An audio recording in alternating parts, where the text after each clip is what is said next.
একটু আগে আমাদের স্বাগত ভাষণে আমাদের আইসিএ ডিপার্টমেন্টের সেক্রেটারি মহোদয় আপনাদের সামনে পুরো বিস্তারিত এখানে আলোচনা করেছেন। আমরা আমাদের দেশকে মাদারল্যান্ড আমরা বলি, মাতৃভূমি, এবং তার গর্বেই কিন্তু আমাদের বাস। কিন্তু আমরা একটা বার এই যে মাটির উপর দিয়ে আমরা চলে আসি, আমরা একটা বারও কিন্তু সেটা একবার চিন্তা করি না এই মাটির মাহাত্ম্য কি। আমাদের যশস্বী প্রধানমন্ত্রী নরেন্দ্র মোদীজি যখন এই ধরনের উনি বিষয় আমাদের সামনে রাখেন, আমরা অবাক হয়ে যাই। যে জিনিস আমরা কখনো ভাবি না, উনি আমাদের স্মরণ করিয়ে দেন।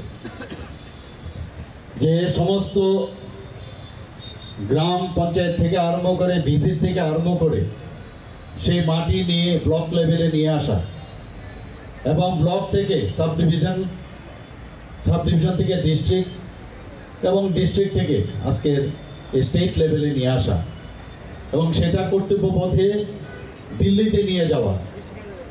শুধু তাই নয়, যারা আমাদের নগর পঞ্চায়েত, আমাদের মিউনিসিপ্যালিটি, আমাদের আগরতলা কর্পোরেশন মিউনিসিপ্যালিটি, সেখানে তাদেরও যে কলস মাটি ভর্তি করে নিয়ে আসা, এই যে চিন্তাধারা, মানে আমাদের তো মানে এক এক সময় অবাক লাগে যে মাননীয় প্রধানমন্ত্রীজি কিভাবে চিন্তা করেন। দেশাত্মবোধের যে ভাবনা ওনার প্রতিটি কথায় শব্দে আমরা দেখতে পাই। একটু আগে বলা হয়েছে এখানে বিভিন্ন সময়ে উনি যেসব প্রোগ্রাম বা যেসব কথা আমাদের সামনে রাখেন এবং তাকে অনুষ্ঠানের মাধ্যমে যে পালন করার কথা বলেন, একটা দেশাত্মবোধের ভাবনা, এবং সেটা কি যারা দেশকে